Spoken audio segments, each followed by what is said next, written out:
અમારી છોકરી 19 વર્ષની છે, 1 મહિનાથી ક્લાસ જાય છે, એ કોમ્પ્યુટર ક્લાસ છે. હું માં 4 રસ્તા ત્યાંથી આવતી હતી, રિક્ષા કરાવતી હતી તો 2 જણ છોકરા આવ્યા, રૂમાલ બાંધેલો મોપર થો ને એક છોકરાની આંખ ખાણી હતી, એને જબરજસ્તી દવા પીરાઈને એને છુરીનો ઘા માર્યો છે પેટમાં.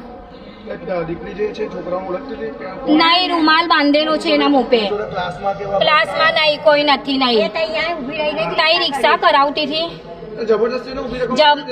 એ રિક્ષાની વાર જોતી હતી, રિક્ષા કરાવતી હતી તો કોઈ 2 છોકરા આયા, એને રૂમાલ બાંધેલો હતો મોપે ને એને ખેંચીને દવા પીરાઈ. આ દવા છે બી છે ને છુરીનો ઘા માર્યો છે પેટ પે. એ મહિનાથી જ જતી હતી, મહિનો થયો છે, 3 મહિનાનો કોર્સ છે.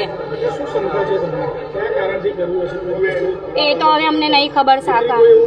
નહીં, એવું કશું બી નથી. નહીં, કશું બી નથી એવું. નહીં, કોઈ દિવસ બી નહીં. સેફટી માટે એવું જ કહેવા માંગે છે કે કમિશનરને કહો કે અમારી છોકરી સેફ રહે ને એના જે આ કર્યું છે એને જલ્દ સે જલ્દ પકડે ને એની કાર્યવાહી કરે કે એ કોણ છે એને પકડે. આ છોકરી છોડીને કોઈ બી છોકરી સાથે બનાવ બની શકે છે આવો. એક માતા તરીકે તો તમે આ કહી રહ્યા છો.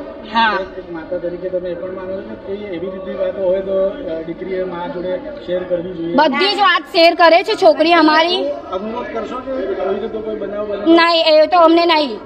એ કોણ હતું એ જ નહીં ખબર, ઓળખતી જ નથી. રૂમાલ બાંધેલો હતો મુપે.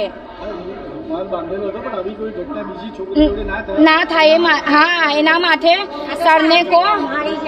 હા, કોઈ બીજું કોઈ બી ગરીબનું હોય તો શું થાય? ખાવા વાળો હશે તે ઇન્સાનના પાછળ